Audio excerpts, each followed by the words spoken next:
প্রিয় শিক্ষার্থী বন্ধুরা, আসসালামু আলাইকুম রহমতুল্লাহ। আজকের ভিডিও ক্লাসে জয়েন করার জন্য তোমাদেরকে অসংখ্য ধন্যবাদ। আমি মোহাম্মদ মাসুদুর রহমান শুরু করছি আজকে নতুন আরেকটি টপিক নিয়ে, সেটি হচ্ছে পার্টস অফ স্পিচ। আমরা ইংলিশে কথা বলার ক্ষেত্রে, লেখার ক্ষেত্রে বা পড়ার ক্ষেত্রে অনেক সময় অনেক ওয়ার্ডসই আমরা বুঝি না। ইংলিশ শেখার ক্ষেত্রে ওয়ার্ডস জানার কোনো বিকল্প নেই।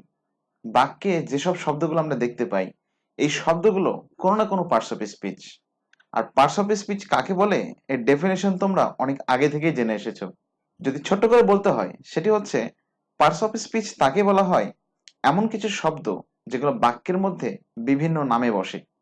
পার্টস অফ স্পিচ হচ্ছে বাক্যে ব্যবহৃত শব্দের বিভিন্ন নাম বা পজিশন। বাক্যে ব্যবহৃত প্রত্যেকটা শব্দকে এক একটা পার্টস অফ স্পিচ বলে। আর এই শব্দগুলো বাক্যে বিভিন্ন জায়গায় বিভিন্ন নামে ব্যবহৃত হয়ে থাকে। আর এই নামগুলো এক একটি হচ্ছে noun, pronoun, adjective, verb, adverb, preposition, conjunction and interjection. Total ৮ ধরনের পার্টস অফ স্পিচ রয়েছে।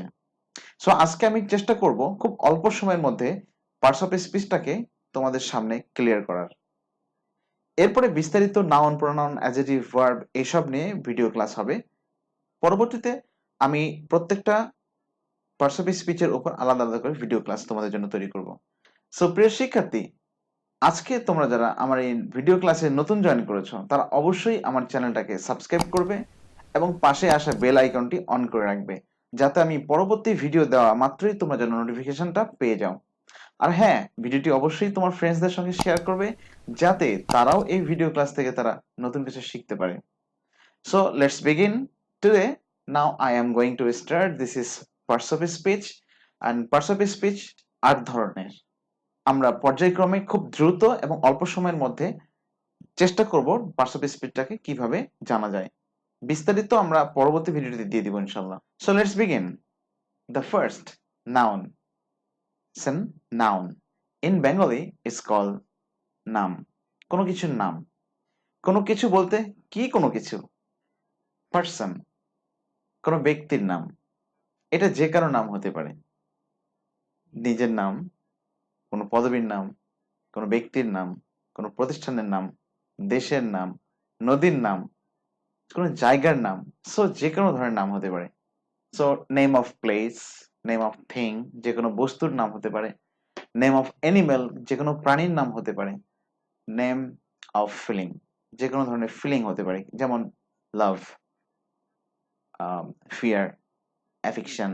সো এই টাইপের যেগুলো আছে সবগুলোই নাউনের আওতায় পড়ে। Ideas, different type of ideas এর নাম হতে পারে। সো যে কোনো কিছুর নামকে নর্মালি নাউন বলছি আমরা। আমরা এই জাতীয় শব্দকে বাক্যে সাবজেক্ট হিসেবে অথবা কখনো কখনো বাক্যে অবজেক্ট হিসেবে আমরা পাবো। The next item, this is pronoun. Pronoun is a replace of noun. নাউনের পরিবর্তে যে শব্দগুলো বসছে সেগুলোকে বলা হচ্ছে প্রোনাউন। যেমন নাউনের পরিবর্তে হি, শি, ইট, দে, উই, এই শব্দগুলো আসলে নর্মালি প্রোনাউন হিসেবে ব্যবহৃত হয়। এই প্রোনাউনগুলো নর্মালি বিভিন্ন ধরনের আছে। আমরা প্রোনাউনের ডেসক্রিপশন যখন দেব তখন আমরা প্রোনাউনটা আলোচনা করে নিব। আপাতত তোমরা জেনে রাখো যে প্রোনাউনটা কয়েক ধরনের হয়ে থাকে।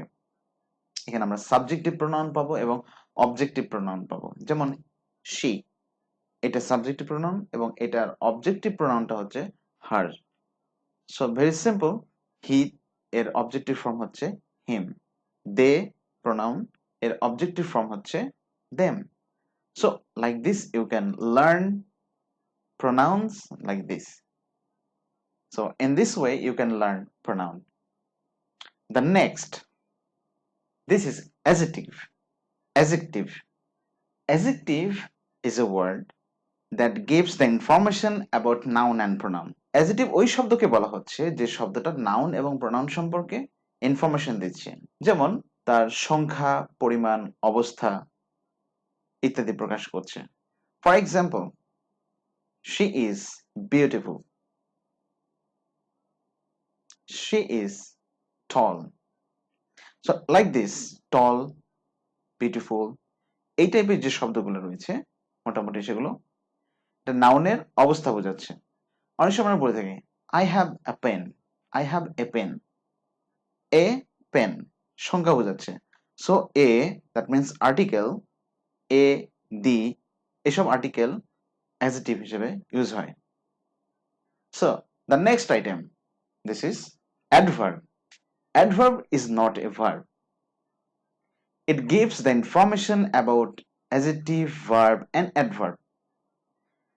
Adverb মূলত adjective, verb এবং adverb সম্পর্কে একটা ইনফরমেশন দেয়। কিভাবে? Adjectiveটা হচ্ছে গুণ। নাউন বা প্রোনাউনের গুণকে অ্যাডজেক্টিভ বলে। এখন এই অ্যাডজেক্টিভের গুণ মানে বিশেষণের বিশেষণ, এটা হচ্ছে অ্যাডভার্ব। আবার ভার্ব এর সম্পর্কে কি তথ্য দিচ্ছে? যে কাজটি কখন, কিভাবে, কোথায়, কেন সম্পাদিত হয়েছে, যে শব্দের মাধ্যমে প্রকাশ করা হয় সেই শব্দটি হচ্ছে অ্যাডভার্ব।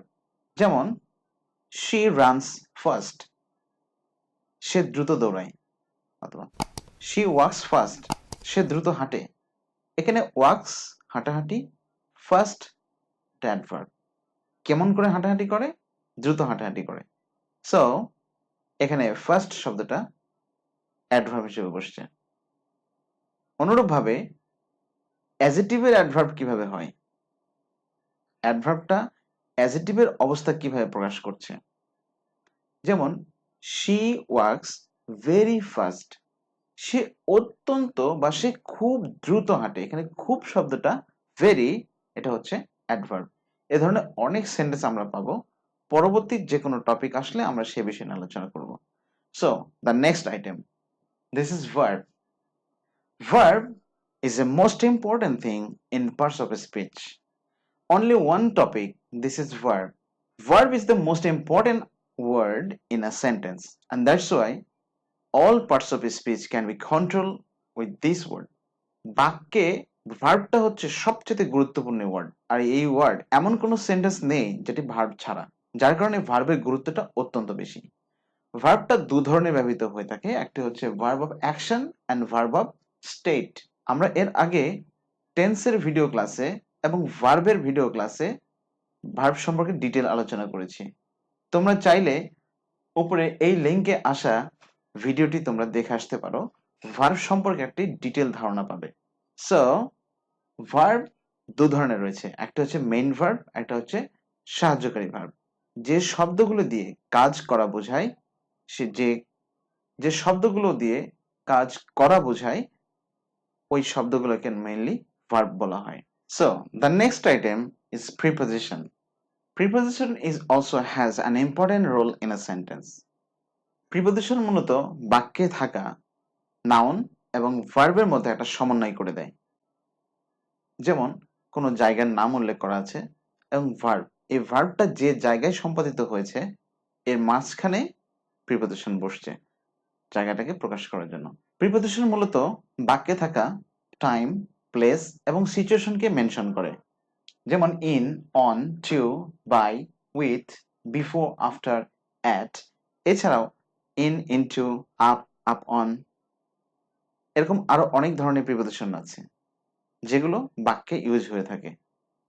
মূলত কিছু প্রিপোজিশন রয়েছে যেগুলো সময়কে নিয়ে, কিছু প্রিপোজিশন আছে যেটা জায়গাকে নির্দেশ করে, কিছু কিছু প্রিপোজিশন আছে পরিস্থিতি বা অবস্থাকে প্রকাশ করে। আর এই শব্দগুলো বাক্যে ব্যবহৃত হচ্ছে কতগুলো ভার্বের সঙ্গে ফিক্সড প্রিপোজিশন বসছে, আর এই ফিক্সড প্রিপোজিশন গুলোকে বলা হচ্ছে অ্যাপ্রোপ্রিয়েট প্রিপোজিশন।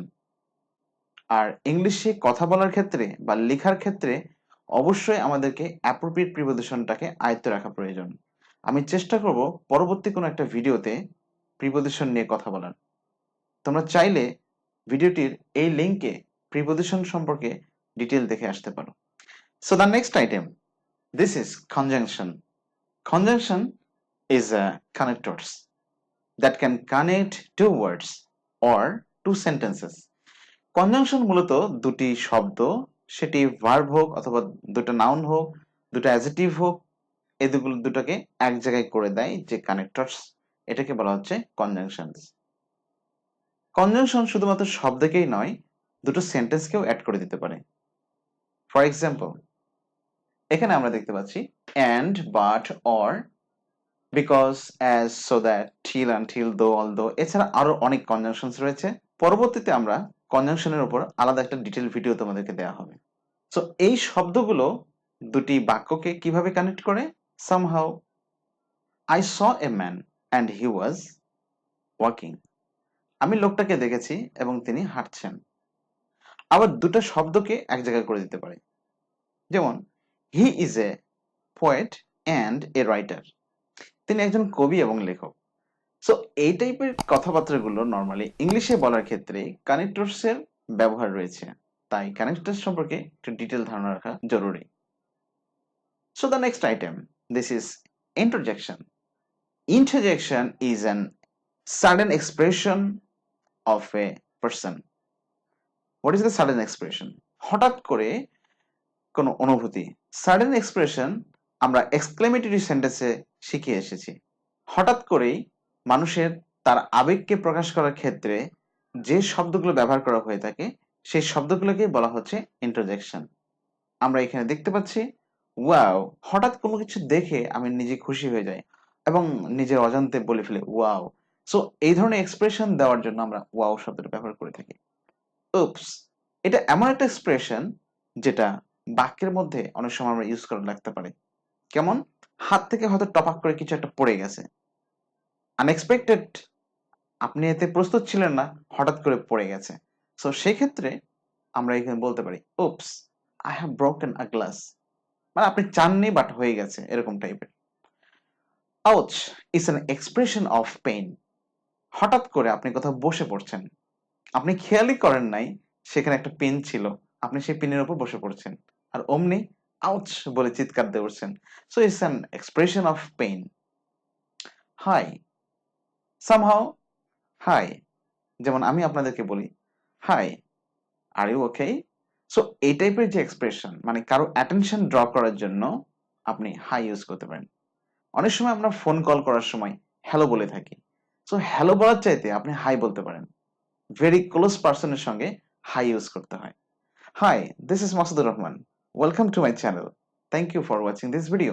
সো এরকম টাইপের আপনি অনেকভাবে ইউজ করতে পারেন। হেই, সামহাও আপনি রাস্তা ক্রস করছেন, ইংলিশে হেই শব্দটার ব্যবহারটা হচ্ছে কারো দৃষ্টি দূর থেকে আকর্ষণ করা। Hey, I am here, so like this. It's an amazing word to use in your daily life. So এই ছিল মোটামুটি পার্টস অফ স্পিচকে নিয়ে আজকের এই শর্ট ক্লাস। এরপরে প্রত্যেকটি পার্টস অফ স্পিচের প্রত্যেকটা আইটেমের উপর একটি একটি করে ভিডিও তৈরি করা থাকবে ইনশাল্লাহ, প্লেলিস্ট আকারে। আপনারা চাইলে অবশ্যই ভিডিও প্লেলিস্ট থেকে ভিডিওটি দেখে নিতে পারবেন। সো প্রিয় শিক্ষার্থী বন্ধুরা, আজকের মতো এখানে শেষ করছি। এতক্ষণ ধরে কষ্ট করে ভিডিওটি দেখার জন্য তোমাদেরকে অসংখ্য ধন্যবাদ। যদি তোমরা এখান থেকে বিন্দুমাত্র কিছু শিখে থাকো তাহলে অবশ্যই ভিডিওটি একটা লাইক দেবে, কমেন্ট করে জানাবে ভিডিওটি কেমন হলো, আর অবশ্যই তোমাদের মতামতটা জানাতে ভুলবে না। তুমি তোমার বন্ধুদের সঙ্গে শেয়ার করো যাতে তারাও এখান থেকে কিছু শিখতে পারে। আজকে এ পর্যন্তই, সবাইকে ধন্যবাদ জানিয়ে এখানেই শেষ করছি। আসসালামু আলাইকুম রহমতুল্লাহি ওয়া বারাকাতুহু।